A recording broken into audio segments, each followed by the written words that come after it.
Hi, you guys. It's Yaz. And today I want to talk about how a narcissist will leave you for dead. Okay? And so many people are like, well, what are you talking about? A narcissist will leave you for dead. Here's the thing when we talk about narcissists are self absorbed. Their main concern is themselves and what they want, okay? Whether it's a supply out of you or they want their ego fed or something like that. So when you get involved with a very unempathetic narcissist, they will have no empathy if you get sick, okay? And people that have been with these type of narcissists understand this because I've seen it. I've had other people see it. When you get involved with somebody that's cold, a narcissist could be very, very cold. Now, one of the things you have to understand when you're dealing with narcissists is that it's on a spectrum, okay?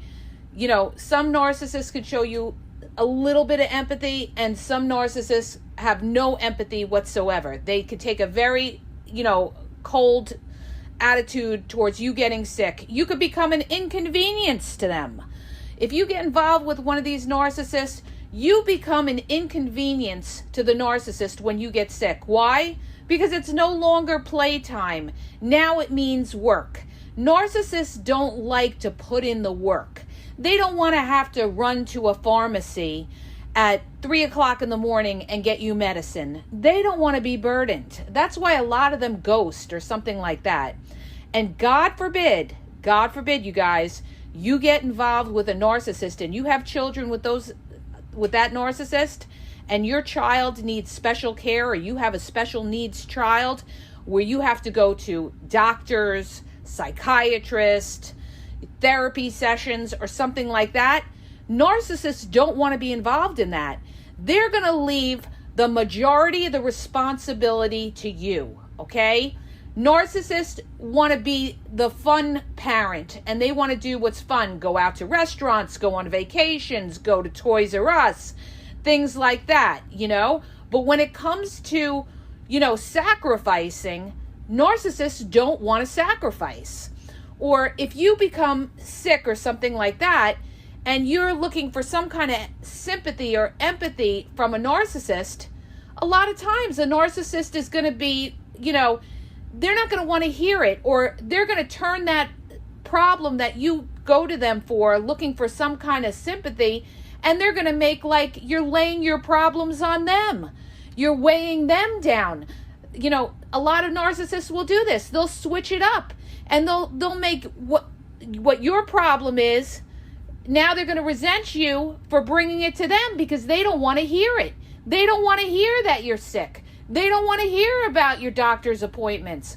They don't want to hear anything that's negative or something like that. And that's why a lot of narcissists too are going to throw in your face and say, oh, you're so negative or this or that. Why? Because they don't want to deal with it, all right? And a lot of narcissists, they will abandon you when you're sick. Many narcissists will leave you when you're sick. This is why I say to people all the time, all right? When you get involved with somebody, the number one thing I think that you should look for in somebody is whether they have empathy, okay? Will this person be there for you if you're down and out? Will this person be by your bedside if you were sick and you needed to lean on them? Because you know what? It may not be important to you when you're young, because you're young, you're healthy, you're able to move and go places and everything like that. But later on, things happen in life, gang. Okay? I see it with my own friends and people that I know. They end up having ailments. They have different kinds of sicknesses. They get diabetes, or they have arthritis, or they have other problems, or God forbid they get cancer or something like that. And the worst thing that could happen to you is to be with a narcissist during something like that. I actually saw it in my own family when one of my relatives got sick and their mother was not there for them, okay, when she was on her dying bed, okay, dying of cancer. The mother really couldn't deal with it. She couldn't deal with it, all right? And she was very cold and indifferent. And this is how narcissists are. They can be very cold and indifferent. And this is like one of the worst things that you will ever have to deal with when you're dealing with a narcissist. And the other thing that I brought up too, when I did a reel, you guys, I said, be careful of who you marry, okay?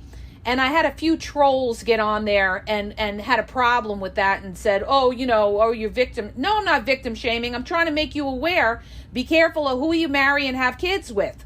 Because if you have kids with a narcissist, you are going to be the one doing everything. And just ask a lot of these single parents out there that are doing everything, that were married or in a relationship with a narcissist and had children with them. Guess what? When the going gets tough, the narcissist gets going, and it's going to all fall on you. And this is what we talk about when you try to rebuild your life.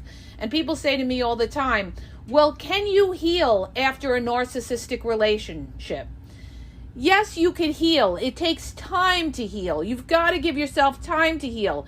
But here's the thing. When you have kids, when kids come into the mix, it's a totally different ball game, okay? When you've dealt with a narcissist and you've had kids with a narcissist, and that narcissist is not helping out with those children, in other words, they're not taking the kids and giving you a break, they abandoned the kids and, they're nowhere to be found. This is what narcissists do a lot of times, They go off and they live their life, and then they come back years later trying to be in the kid's life. And guess what? The kids, a lot of the kids don't want to be bothered with them because they realize, this parent was not there for me. So the thing is, you've got to really think about this. And the sad thing is, a lot of people don't realize it till after the fact. After the fact. Now you may be divorced with children, or you were in a long-term relationship with children, and now you are dealing with all the issues of those kids. You're going to the school meetings. You're dealing with the doctors. God forbid you had to deal with a special needs child or a child that needed extra care. Where's the narcissist? The narcissist can't be bothered. The narcissist makes excuses why they can't take the kid or take them to a doctor's appointment or call up and find a good therapist for the kid. So guess what? You're going to be the one doing that because you got involved with a narcissist, you had children with a narcissist, and the narcissist is going to leave you for dead to pick up all that responsibility. Period. Dot. End of story. How do I know? Because I'm living it every single day, you guys. Every single day. I have 3 kids. 2 of my kids are special needs kids. It's a real struggle every day, but it's a labor of love because I love my children to death. All right? And what I'm trying to do is I'm trying to save your life. I'm trying to make you aware that if you have children with somebody like that, you are going to have to deal with all the issues that come into play. You're going to have to deal with, when a kid is upset or, driving kids everywhere and activities and, holidays, making their holidays special and dealing with all the things that come into play if they, need to go to a doctor or a specialist or whatever it could be, okay? It's going to be you doing 99.9% of the things. And why is this?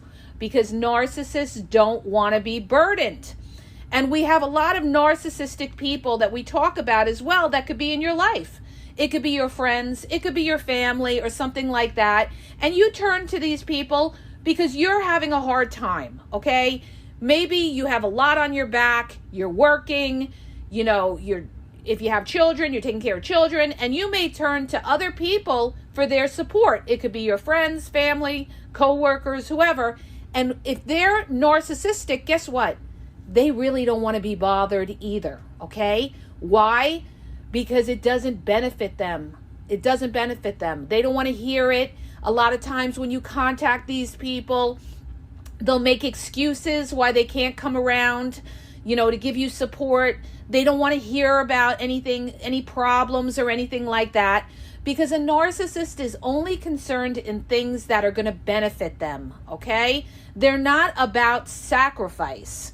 And this is what has people confused when it comes to the covert narcissist. Because a lot of people say, well, I don't understand, the covert narcissist I was dealing with, they were so nice and giving and everything like that. And then Another time I see them, they're very cold and everything. Well, if they're running hot and cold, then you're not dealing with a sincere person, okay? When they were running hot, they were giving you a false persona of trying to portray that they're a nice person, they're in your corner. And let me tell you something. You will find out who's down with you when you're down, okay? And that's when you're really going to see the core of that narcissist. Like a lot of people say, well, you'll know when you see a narcissist when you tell them no, okay? That is true. When you tell a narcissist no, they don't like it, and a lot of times, they'll they won't bother with you because they can't get what they want out of you.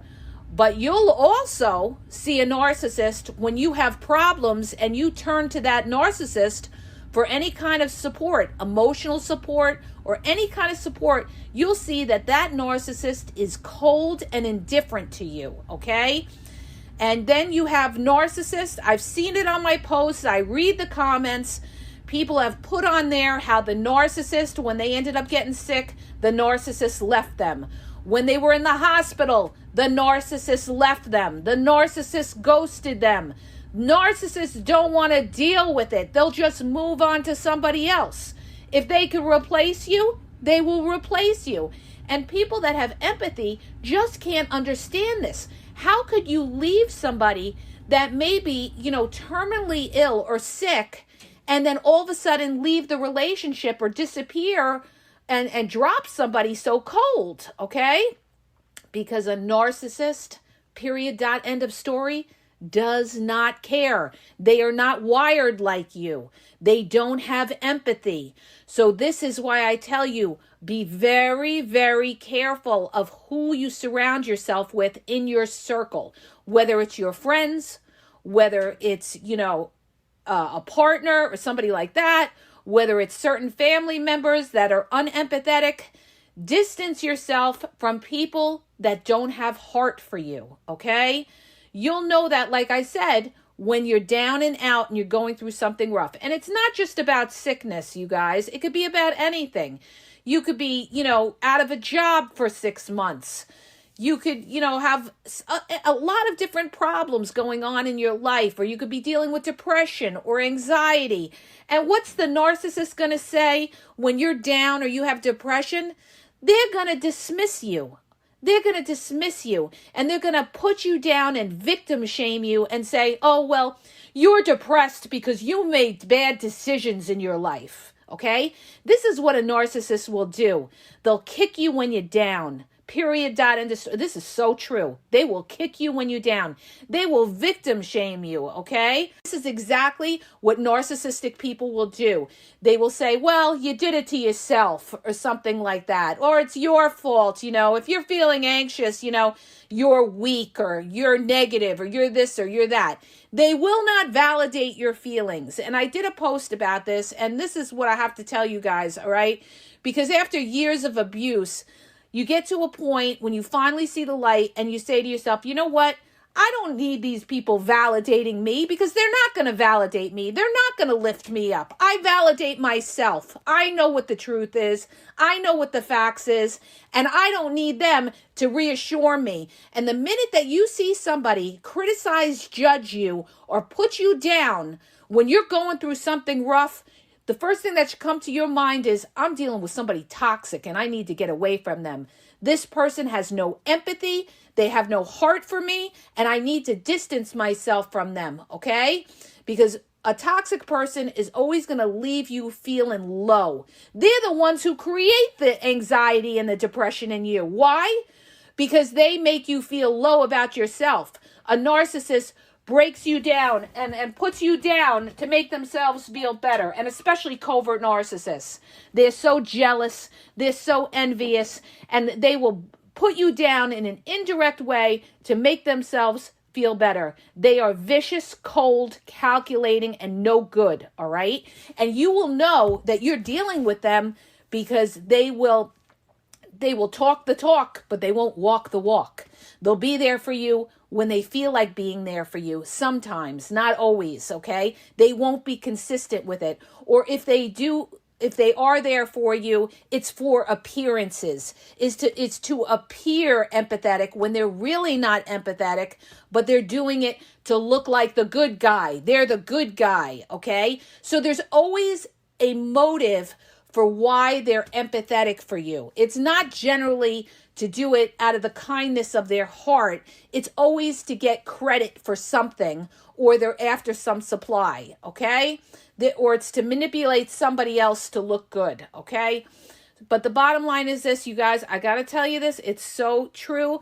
You know, I've been in and out of hospitals, emergency rooms with my kid a lot in the last year because of what he was dealing with his medications, and seeing people that are sick. There's people out there with real problems, okay? Narcissistic problems can't compare to when you go to a hospital and you really see what people live with on a day-to-day basis. So you have to say, you know, thank God for what you do have.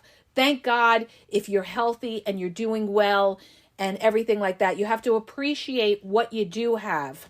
But the point of all this is to realize that you're not going to change these people, okay? They are who they are. They've been molded since their childhood to be like that. They have a cold edge because a lot of them came from toxic, abusive households that had parents that were cold and indifferent to them. So what was good for their parents is good for them. Now, that doesn't necessarily mean everybody that comes from a toxic home or a cold, unempathetic parent turns out like that. No, they don't. Not everybody turns out like that had a narcissistic household or family, but a lot of them do, okay? A lot of them are like that, and they have a cold edge. And, you know, they don't want to deal with any of that. Narcissists like where the party's at, okay? I did a post on this about how narcissists don't like to stay home. Not every narcissist, but a lot of them like to be out. They like to be where the action is. They like a good time. They are thrill seekers. So when you get sick or something like that, this is going to damper the good time of that narcissist. They don't want to deal with that. They don't want to deal with sitting home and caring for you or caring for anybody. God forbid you ever had a caretaker that was a narcissist. And that's what you have when you have abuse in, let's say, nursing homes or group homes for disabled people or something like that. The abuse is from narcissistic individuals that abuse weak and disabled and vulnerable people. And this is what you got to watch out for in your life, okay? Even in your own personal life, who you deal with, all right? The worst thing to deal with is somebody that has no heart, that when you're sitting there and you're crying to them because of something happened. I have people on my post that talk about how they were at a brother's funeral or something like that, and their narcissistic partner was scrutinizing them for crying. Like, how dare you? Who are you to sit there and tell somebody how they're supposed to mourn for somebody? And that's exactly how a narcissist will be. They'll be sitting there trying to control you, how you're supposed to mourn for a dead parent or somebody like that, because they look at anybody that shows any kind of, you know, softness or kindness. A narcissist views that as weakness, okay? That's how they really view it. They view it as weakness. That's why I tell you, never show a narcissist when you're really feeling low, because they thrive on that, okay? They look at you as weak, but they thrive on that because they feel like they're superior, that they're so much stronger. They love to know that that you're getting emotional and something's breaking you down. That's how fragile and low their ego is, that they get pleasure out of seeing somebody else's pain. A lot of them are the true evil that goes on in this world. People call them demons all the time because they don't have any kindness or love within themselves. So how are you going to have a relationship with somebody like that, that's cold and indifferent? And when things don't go your way or you're having a rough day, you come home to somebody who's cold and indifferent or gives you the silent treatment or really doesn't care about your pain. Get rid of these people. Get rid of them, all right? Recognize when somebody, the first sign that you see that somebody is cold or unempathetic to any of your troubles or problems or something like that, you've got to step back from it and say, you know what? Can't rely on this one. Let me not get in a relationship with this one. Let me back off from this family member or this friend. They're disappearing on me. They're making excuses when I'm going through something rough. Let me step back from it because now I know they've got no empathy. They don't want to hear it. They only want to hear when things are good or a good time or something like that. They don't want to be a support. A narcissist is not somebody that you could put, that you could go to for support. But the irony of it all is, you guys, they portray that. They are the exact opposite of what they portray. And that's one of the things that attracts people to narcissists, because narcissists try to come off as strong. They're your hero. They're in your corner. They got your back. But the reality, if you have enough experience and you've seen it and you've been with narcissists long enough, you'll see that they are basic cowards. And when the going gets tough, that narcissist is going to get going, and you're going to have to find it within yourself to deal with whatever you have to deal with and not be able to rely on that narcissist, because they just don't care, you guys. And you have to accept it. You're not going to change them. You just have to get away from them if you can. If you can't get away from them, gray rock them, and just understand that this is not somebody that's ever going to have your back or have heart for you. Okay? So I hope that helps you. If it does, please hit the subscribe button and please share the podcast, and have a great day.